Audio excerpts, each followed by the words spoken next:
रक्त की सांसना सुनते ही आपके दिमाग में क्या आता है?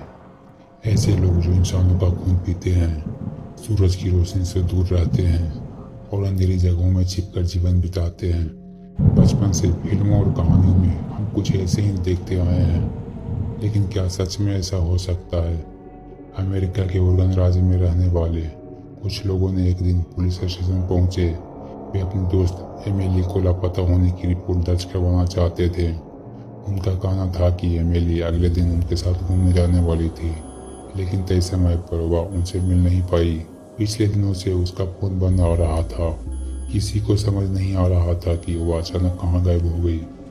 पुलिस अभी रिपोर्ट लिख ही रही थी कि तभी स्टेशन में एक अजीब फोन कॉल आया। कॉल के दूसरी तरफ किसी के रोने और चीखने की आवाज़ सुनाई दे रही थी। पुलिस ने कई बार पूछा कि कौन बोल रहा है, लेकिन कोई जवाब नहीं मिला।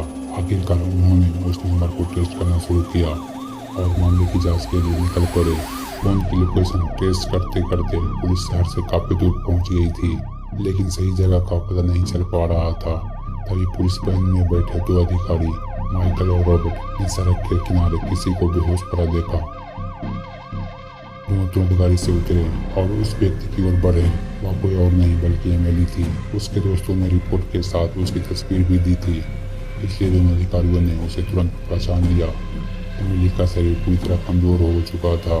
उसके दाहिने हाथ से खून बह रहा था।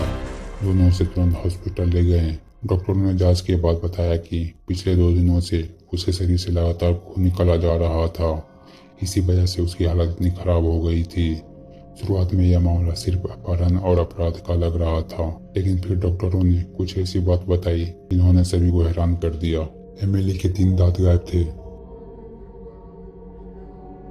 उनके हाथों पर जलने जैसे निशान थे। उसकी पीठ पर किसी अनजान भाषा में कुछ अजीब लिखा हुआ था। यह देखकर माइकल और रॉबर्ट को यकीन हो गया था कि उसे किसी बेहद खतरनाक गैंग ने अगवा किया था। माइकल ने एमिली के कपड़ों से मिले कुछ सुराग रॉबर्ट को दिए और कहा कि जितनी जल्दी जानकारी निकाली जाए।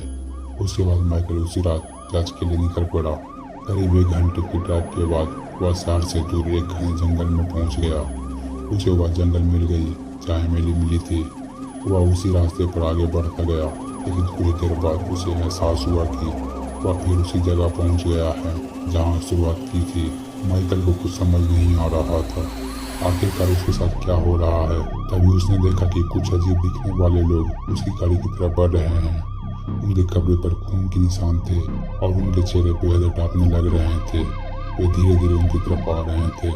माइकल घबरा गया। उसने तुरंत पीछे वाली सीट से अपनी बंदूक उठाई और उनकी तरफ टान दी, लेकिन अगले ही पल वह हैरान रह गया क्योंकि वहाँ कोई मौजूद नहीं था।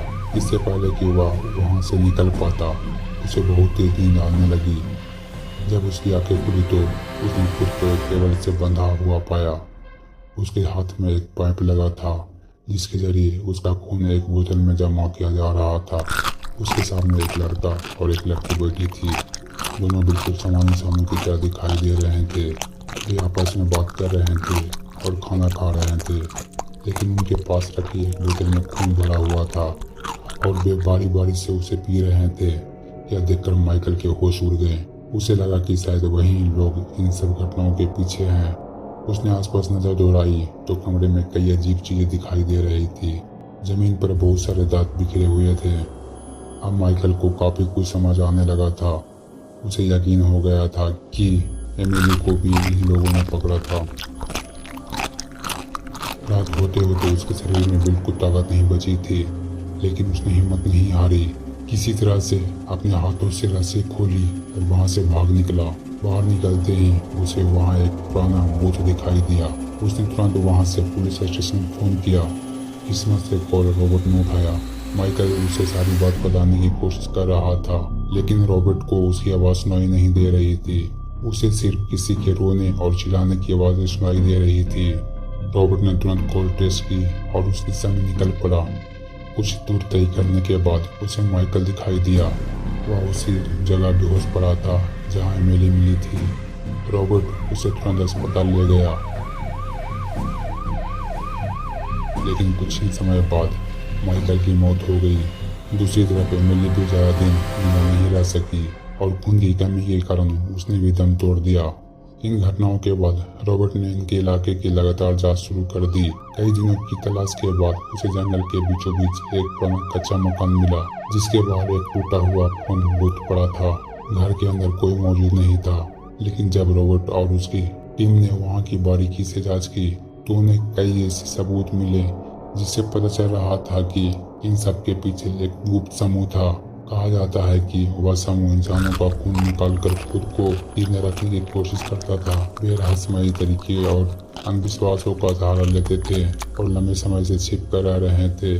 उस घटना के बाद ओरेगन में इस तरह का कोई मामला सामने नहीं आया, लेकिन दुनिया भर में ऐसे रहस्यमयी किस्से आज भी सुनने को मिलते हैं। यह कहानी एक कथित सच्ची घटना से प्रेरित मानी जाती है, लेकिन क्या आप ऐसे रहस्यों की अस्तित्व पर विश्वास करते हैं? आप राय कमेंट में जरूर बताएं।